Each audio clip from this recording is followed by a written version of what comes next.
When you get close to absolute zero, the matter, normally you would think, oh, when you're very cold, whatever you're cooling off is going to change to the solid physical state. And it does, like water, when you cool water off, eventually it will freeze. And if you have mercury, if you cool mercury off enough, eventually it'll freeze to solid mercury. Any liquid, cool it off enough, it'll freeze. But even the solid, when you cool a solid off and you get it very close to absolute zero, something weird happens to the solid. And it's not in the notes here, but I'm just going to say, just for the sake of interest really, back in 1990 or 91, there was a group of physicists at the University of Colorado, and they were able to get some element, it was like potassium or something like that, I don't remember what they used, but it was some element. They were able to get it almost to absolute zero. They were within 1 degree of absolute zero. And they noticed something happened to the solid. Now they had it in this device, but they were using these scanners to analyze the sample of the element that they were cooling. And when it got close to absolute zero, they saw that the density of it went real high. And so this is something that Albert Einstein predicted would happen when stuff would get really cold. He died, Einstein died like in, I can't remember when he died, the 60s or 70s. He was a pretty old man by then, and so he died. And so no time in Einstein's life was science able to get close to absolute zero. But Einstein made a hypothesis that when you got close to absolute zero, the atoms would wind up converging into one another. You'd get like one superatom rather than all these individual atoms of the sample. And there was another guy that he collaborated with. His name was Bose. I don't know if it's the same Bose as the one that, you know, the company that produces headphones and speakers. It might be that same Bose who that is named after. But anyway, that idea that matter is going to collapse into itself and become like a singularity, that's known as a Bose-Einstein condensate. And that's exactly what they saw happen when they did that experiment at the University of Colorado, is they saw the density got real high of the matter, and that was because they were thinking that if all the particles stop moving, even the electrons will stop moving, and gravity will just pull everything together into seemingly a singularity. So that does give us a different physical state. It's no longer a solid because all the atoms are pulled together into the same superatom. A new physical state. So really there are 5 known physical states.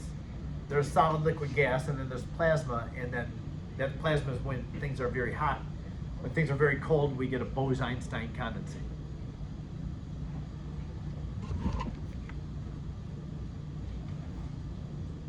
Okay, so we will need to know this conversion. If you know the Celsius temperature, just add 273, that'll give you the Kelvin temperature. We'll have to change the Kelvin a lot. When we do the next part of this unit, which is the gas laws, we have a lot of calculations to do. And anytime you see a T for temperature in a formula, you'll have to use the Kelvin scale for the calculation with the temperature. And I'll talk to you about that more when we get there. Now the next thing that we have to talk about is gas pressure. What does pressure mean? You heard me talk about STP, standard temperature and pressure, when we did mole conversions, but I didn't really talk about what pressure is. To introduce pressure, I have a simple little thing that I want to show you. This is not exciting, but I think it's important for us to see and understand what's happening. I have a test tube. Just grabbed a test tube out of a drawer, and if I fill the test tube all the way up with water, I'm going to put a stopper into it, and that's going to splash some of the water out of it because the stopper is going into the test tube. When I turn that upside down though, and if I put the open end of the test tube into the water, now right now the test tube is sealed with a stopper, but when I remove the stopper from it, the water stays in the test tube. Now I want you to notice that the test tube is open currently. It's open but submerged in the water, in the big beaker of water that is sitting in. And the water in the test tube doesn't run out. It doesn't run out of the test tube. Now, you might wonder, oh, that's only because there's no air inside of it. Well, if I just pull it up for a moment and allow some air to go into it, just gonna let a little bubble of air into it, there it is, you'll see that still, even though I've allowed some air into it, the water still stays suspended above the beaker level of water. Now, why is that happening? Why doesn't this water, isn't gravity pulling down this water? Gravity is acting on everything that's around the earth. And so everything has a tendency to get pulled down, like our body. Nobody is floating up to the ceiling because we're all being held down on the floor by gravity.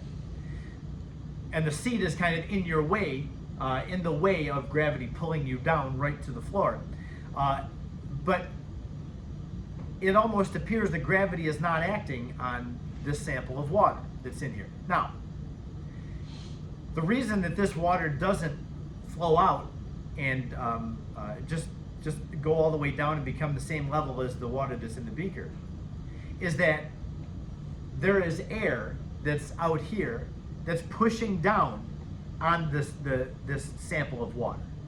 The air in the room is exerting a force on this beaker of water, and that force is known as pressure.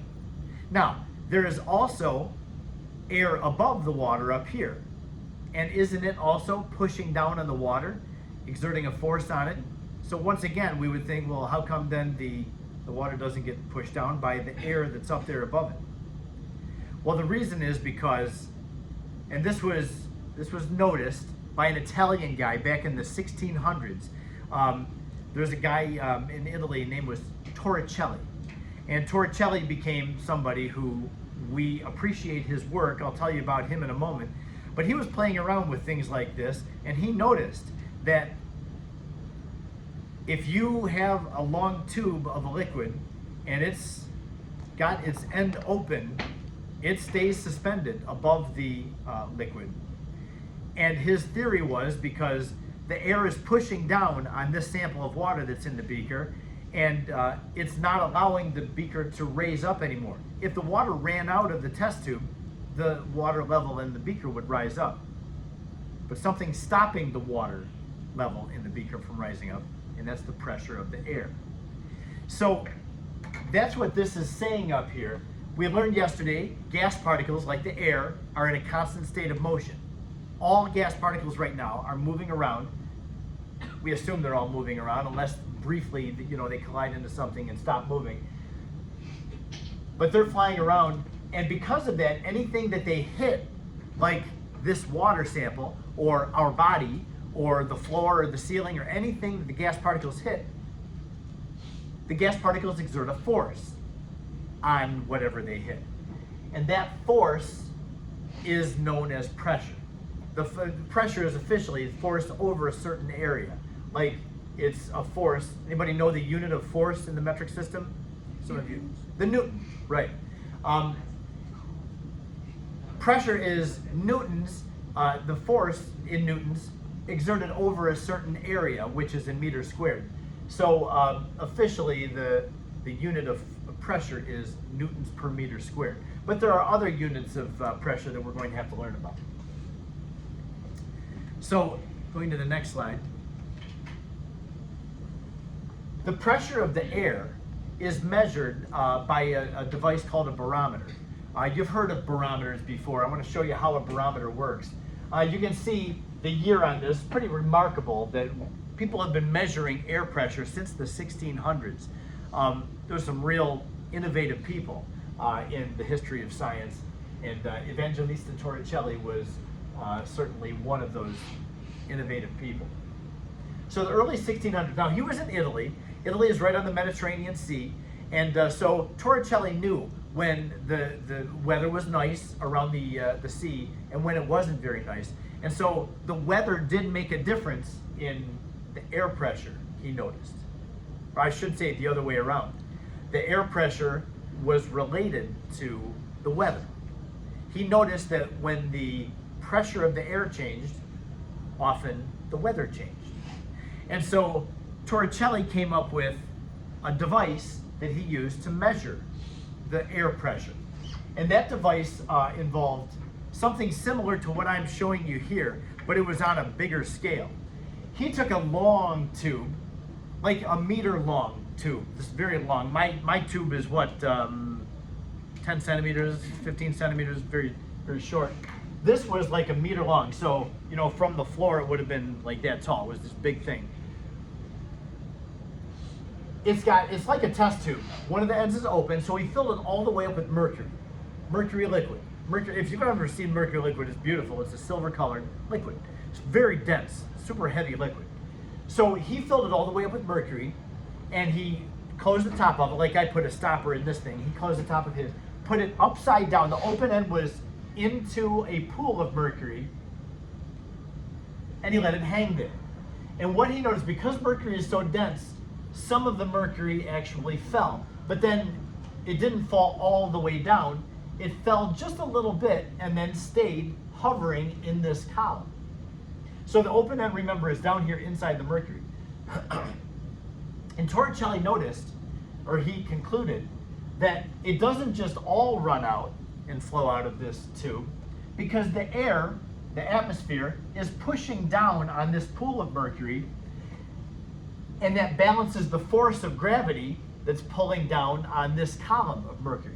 So yeah, this column is still being pulled down by gravity, but that column is staying up because of the force of the air pressure pushing down on that pool. The more the pressure pushes down on the pool, the more it forces mercury up into the tube. So he put a ruler behind that column of mercury, and he watched it day after day, and he saw that when there was a storm coming over the Mediterranean Sea, the level of mercury would fall in here.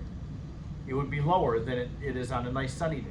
And when, after the storm passed by and became sunny for several days, the level of mercury would go back up. So he was concluding that it's the pressure of the air that's pushing down on this pool here. The higher the air pressure is, the more of a force gets pushed into that pool, which forces more up. So the higher this level of mercury is, the higher the air pressure.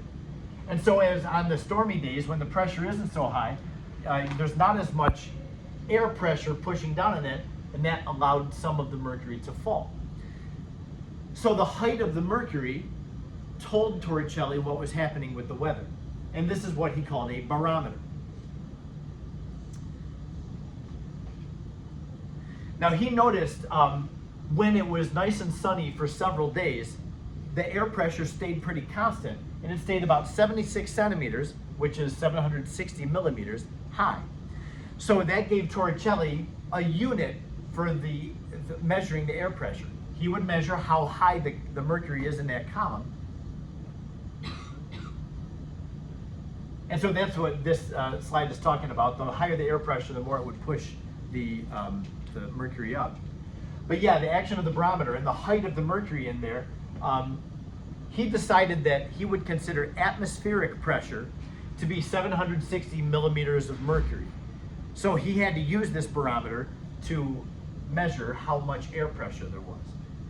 So the community realized, wow, Torricelli has this device that he can read the pressure of the air, and he can actually predict that when the pressure goes down, often that means that the weather's going to be bad. Even before they could see clouds coming, he would notice that as the pressure goes down, oh yeah, 12 hours later, here come the clouds and it's going to get stormy.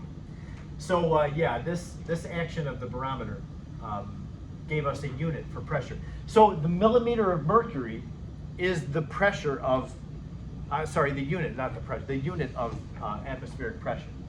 How many millimeters of mercury tall that thing is, yes? Do they still use mercury and yes, we still do.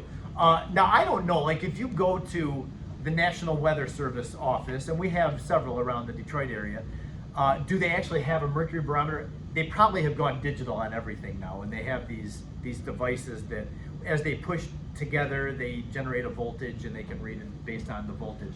I don't know if anybody actually still uses mercury barometers. We can't have mercury barometers in school because the government has outlawed having any mercury in schools at all. So when I was student teaching back in the mid-90s, my cooperating teacher had just had his room renovated, and he ordered a mercury barometer. And it was just like my first year of teaching, so it was about a year after that. His barometer must have cost like $1,000. It was a super nice barometer. But then the government passed a law that we can't have mercury in schools anymore. Man, I bet he was buying. He probably took that barometer home with him and just kept it at home because we're not allowed to have mercury in schools anymore. Because mercury is toxic. Like if you break a barometer or a thermometer that has mercury in it, people can get sick. Now 11th graders with the last name starting L through Z. Please That's you, report Lev. directly to the gym right You're up. now. Take your iPad too. And please find your backpack because you might not return back to this hour. Again, 11th graders with the last name L through Z, please report directly to the gym right now. And bring your backpack with your iPad. Also, Bob, that's you too? You're junior? See you tomorrow, guys. So, see you too, thanks. The millimeter of mercury is a very common unit of pressure. Sometimes it's called the torr, T-O-R-R, and that was named after Torricelli. Like this guy's name, sometimes we'll call millimeters of mercury torrs, because this guy was a pioneer, and he deserved to have his name immortalized. Also, you can consider 760 millimeters of mercury. Sometimes we call that standard pressure. Remember how we had that expression STP, standard temperature and pressure. So 760 would be considered standard pressure. Also, 760 millimeters of mercury is considered one standard atmosphere. It's like one atmosphere of pressure. Our environment's atmosphere is about 760 millimeters high. So the ATM, this symbol or this abbreviation, is also a unit of pressure. So like if you were to go into a pressure chamber, they might measure the pressure that you're exposed to in atmospheres. So if you double the pressure, you go from 1 atmosphere to 2 atmospheres, like that. Or you take 760 times 2 millimeters of mercury. So 2 units of pressure, the millimeter of mercury and the atmosphere. And then there's another unit of pressure, like I had mentioned at the very beginning, the Newton per meter squared, this thing right here. That's what the definition of pressure is. It's how much force per area your air or gas is. And a Newton per square meter is known as a Pascal. You've heard of Pascal maybe before. Pascal was a very famous French mathematician and philosopher. So he has had his name on several things. Maybe you heard of Pascal's triangle. But yeah, in science, a Pascal is a Newton per square meter. Now, Pascal turns out to be a very small pressure unit. Like atmospheric pressure is 101,000 pascals. That's a small unit. So often we'll use kilopascals, kPa, for our unit of pressure. So this gives us a third pressure unit. So that means this. These are all equivalent to each other. 3 pressure units. 1 atmosphere of pressure is equal to 760 millimeters of mercury. That would be standard pressure. 1 ATM, standard pressure, and 101.3 kilopascals. All 3 of these, they're all different units, but they all give us the exact same pressure. These will all be considered standard pressure. So remember what causes pressure. Pressure is caused by moving gas particles hitting the walls of the container and exerting a force. The force over a certain area is the pressure. So that's what pressure is. And pressure can be measured in 3 different units. Sometimes we'll have to convert from one unit to another. Like if I have a problem that gives me atmospheres, but I need to convert it to millimeters of mercury, I have this relationship and I can make a conversion between those 2. So that's pressure. So we've seen temperature and we've seen pressure. And so now when you see the expression STP, it means standard temperature which, by the way, I haven't told you what standard temperature is. Standard temperature with gases is 0 degrees Celsius. And standard pressure would be any of these three, depending on what unit you need it measured in. It would be either this or this or this. They're all considered standard pressure. But there are three different units for measuring the same thing. Just like we have inches and centimeters for measuring length of something, we've got three different units for pressure. They're all measuring pressure, but in different units. Which one is the most common? I don't know. I'd probably, in chemistry, millimeters mercury, also known as torr, are the most common. We use this like in the problems that we give, usually the pressure is given in there. But you will see problems that have the other units as well. Just one other thing today, and that is when liquids evaporate, any liquid has the ability to evaporate. All liquids will evaporate, even like very cold water will evaporate. Other liquids, like all organic liquids or whatever, mercury evaporates. Evaporation is just a natural process that always happens with liquids. So when a liquid evaporates, it's going to, the vapor that comes out of it exerts a certain pressure because it comes out as a gas. And so when a liquid has evaporated as much as it can evaporate, the vapor of the liquid that's above the liquid is exerting a pressure known as the vapor pressure of that liquid. Now let me show you, just this is the process for when we have a liquid. So if you take a liquid and you just have it in a container, it doesn't matter what the liquid is, it could be any liquid. The liquid begins to evaporate. Now notice in all three of these pictures, this is a progression. The same thing is going on just longer time as we go to the right. All of these have a jar over the top of the liquid. So the liquid begins to evaporate, where we're getting some of the particles are leaving the liquid going into the vapor phase. Over time, we've got even more liquid particles that have vaporized, and you're going to see after a while some of the vapor particles will actually condense back to the liquid phase. But you've got more evaporation. Look at, if you just count the arrows, looks like we have about 6 arrows of particles leaving, where only 2 or 3 arrows are going back into the solution, or the liquid. So overall, we've got more particles evaporating than what are condensing. I want you to notice the level of the liquid. This is exaggerated, but we began with quite a bit of liquid, but the more of it that evaporates causes the level to go down. Well, eventually we're going to get to the point where we're going to have the same amount of particles evaporating as are condensing. If we count these, 2, 4, 6, 6 particles are evaporating, while 2, 4, 6 particles are condensing back. So this thing has eventually come to a point of what we call equilibrium in chemistry. And when it gets to equilibrium, the pressure of that vapor is known as the vapor pressure. That's what the vapor pressure of a liquid is. Now, if you heat up the liquid, that'll cause more of it to evaporate. The vapor pressure goes up. Different liquids have different vapor pressure depending on how well they vaporize. I've got a graphic here. There's a couple of things on it. First of all, on the x-axis is the temperature. It goes from 0, well, -20 or -40, all the way up to 120. But the y-axis is the vapor pressure. So what I want you to notice is at room temperature is roughly 20 degrees Celsius. Then we got 3 liquids here. There's diethyl ether. You don't know much about diethyl ether. There's ethanol. We probably don't know much about ethanol either. But then we have water over here. Now, water and ethanol are similar to one another, and they're both liquids at room temperature. But water barely evaporates at all at room temperature. So the vapor pressure of water is almost 0. It's got a vapor pressure, it does evaporate, but it's not very much. Ethanol evaporates a little bit more than water does. I mean, ethanol is not very much. Like the vapor pressure of ethanol is what? Less than 100, certainly, millimeters of mercury.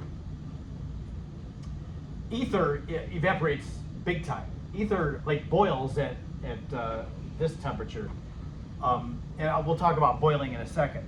But I want you to notice, as you heat water and ethanol up, heat water up like up to 60 degrees Celsius, and water goes from virtually not evaporating to evaporating, almost getting to the 200 mark for millimeters of mercury vapor pressure. So what this is saying is, as you heat a liquid up, it's going to evaporate more. It's going to have a higher vapor pressure. Ethanol, if you heat it up to 60 degrees, wow, it goes up to almost 400, pretty close to 400 millimeters of mercury. So what this graphic is showing is, as you heat up liquids, they vaporize more. If you want water to evaporate, heat it up. That'll help it to evaporate more. Eventually, if you heat water up to 100 degrees, we know what happens to water at 100 degrees. It begins to boil. Now I want you to notice what the vapor pressure of water is at its boiling point. When you get to 100 degrees, water will increase so much that the vapor pressure of water at 100 degrees is what? 1 atmosphere. 760 millimeters of mercury, which is 1 atmosphere of pressure. There's something that is an important connection here. When you get to the boiling point of a liquid, its vapor pressure is equal to the atmospheric pressure around it. That's what the definition of boiling is. Boiling is not just heating up a liquid so that it makes bubbles, but there's a very specific reason it makes bubbles. It's bubbling because its vapor pressure has become equal to the pressure around it. Ethanol has a boiling point of about 78.5 degrees. So when we get to about 78.5 degrees, that's what that dashed line is. Ethanol's vapor pressure is 760 millimeters of mercury. That's what it means for it to boil. So the boiling point of a liquid is defined as the temperature at which its vapor pressure equals the atmospheric pressure. That's what boiling means. Now we're going to have to know that for sure. When you take your next quiz or test, I'll ask you what the definition of boiling is. We have to know that. I have it on the next slide in words rather than the graph. It says the temperature at which the liquid's vapor pressure is equal to the atmospheric pressure. That's the point the liquid boils. So for water, water's going to have a vapor pressure of 760 millimeters of mercury when its temperature is 100 degrees. So when you're at the boiling point, you get bubbles. What's inside of those bubbles? What's inside? See all these bubbles? They're assuming this is a pot of boiling water. It's not oxygen. It's not hydrogen. Like gas form of the liquid. Yeah, it's water vapor. Yeah, when a liquid is boiling, the liquid is changing to the vapor phase inside of the liquid. So inside of the bubbles is the vapor of the liquid that is being boiled. So it's not oxygen, it's not carbon dioxide, it's not air, it is water vapor, where the water is changing to a gas inside of the liquid water. You don't get those bubbles, that rolling, bubbling effect, unless you're at the boiling point. Like if you're at 99 degrees, you'll see some bubbles coming up out of the water because you're almost at that point, and remember, there's a distribution. Some of the particles have already gotten to the boiling point, so they'll bubble out. But most of the water that's in here, will not overall be bubbling. And that's because it's on average not quite yet to 100 degrees. So remember, that's where that distribution comes in very important, because you will start to see bubbles before it gets to its boiling point. And that's just because some of the particles have hit the boiling point and they can bubble out. With these little minor bubbles, like along the side of the container, usually, is what happens. Okay, so boiling and evaporation are not necessarily the same thing. They have something in common. Boiling and evaporation both involve liquids changing to gas. The difference is that evaporation only happens from the surface of a liquid. Evaporation is a surface phenomenon. Like if I spill water on the floor, the water's not going to boil, it's going to evaporate from the surface. If I'm boiling the water, that liquid to gas change is happening inside. It's happening throughout the liquid, not just from the surface. We don't just have surface particles evaporating out. We have all of the mixture from the inside is bubbling out. So inside of those bubbles is the water vapor that's escaping out. Rises up to the top and escapes out. It just goes puff, and there's all this water, these water molecules that escape out. So yeah, we need to be able to compare and contrast boiling with evaporation. We have to understand those. So boiling actually has a pressure component to it. Boiling depends on what the pressure is. That means that if we were to take a class field trip up the side of a mountain, like way up and climb up a mountain, if we get 3,000 feet above sea level, and I say, hey, let's make a fire and let's cook some spaghetti. Sounds like a good thing to do after we've been hiking and going uphill. So we're going to cook spaghetti. If I have a thermometer in my water, the air is thinner. The pressure is not 760, 3,000 feet up above sea level. The pressure will be lower up there. The higher you go, the thinner the pressure is. If you've ever flown in an airplane, you realize that. You go up to elevation airplane, your ears are popping, you feel like you have to swallow and yawn, pop your ears. It's because the pressure is different. The higher you go in the atmosphere, the pressure is different. So, and you may even, if you're on a hilly road, you may feel your ears pop just going up and down on the hills. But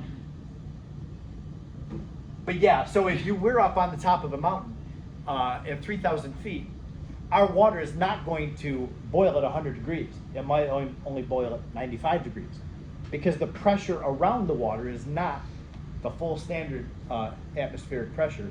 It's lower than that. So that means water is going to boil at a lower temperature. Now tomorrow, I'm going to show you a number of demonstrations that will illustrate pressure for us in kind of a fun and entertaining way. I know for the last 2 days I've just been talking and giving you these definitions, but we'll see these terms in action tomorrow. I'm going to have some special equipment here, and we'll do some things. I think that you'll find a little entertainment value tomorrow, because we'll be talking about boiling and how boiling is a factor of pressure. Boiling is not just about temperature, it's about pressure too. So we'll get to that tomorrow. Just one last quick thing. Remember, we saw this Maxwell-Boltzmann distribution. As you get, this wide distribution of temperatures of particles, some particles are going slow, some particles are going fast. Only the fast-moving particles are able to escape into the gas phase. So when you have cold water, you do have some fast-moving particles. They're able to evaporate out. So even cold water will evaporate, but evaporate slowly because you don't have very many high-energy particles. The hotter you make your water, or your liquid, whatever it is, the hotter it is, the more the distribution goes into this region where the energy is high enough to get them to escape. So the cold water is represented here by the blue. You got a few particles in the blue region, so it's slow evaporation. 25 degrees, you have more particles. That's what the blue and the green have enough energy to escape. So 25 degree water will evaporate much faster than 0 degree water because you have more particles that have enough energy to escape. But if you get up to 100 degrees, you know that when you get to 100 degrees, the water doesn't just all boil away. It's because not all particles have enough energy to escape into the gas phase, even at 100 degrees. Only these do on that side of that vertical line. But that includes a whole lot of particles. So yeah, all those are able to escape into the gas phase. And that includes some of them that are like inside of the water that bubble out. So yeah, that distribution is important. Because not all the particles can escape, even at 100 degrees, just the fastest moving ones. Okay, I think that's it. And then we'll talk tomorrow about these pressure demonstrations, and it'll be fun. So I'm going to stop there, and then things will become more engaging as we actually play around with pressure of things and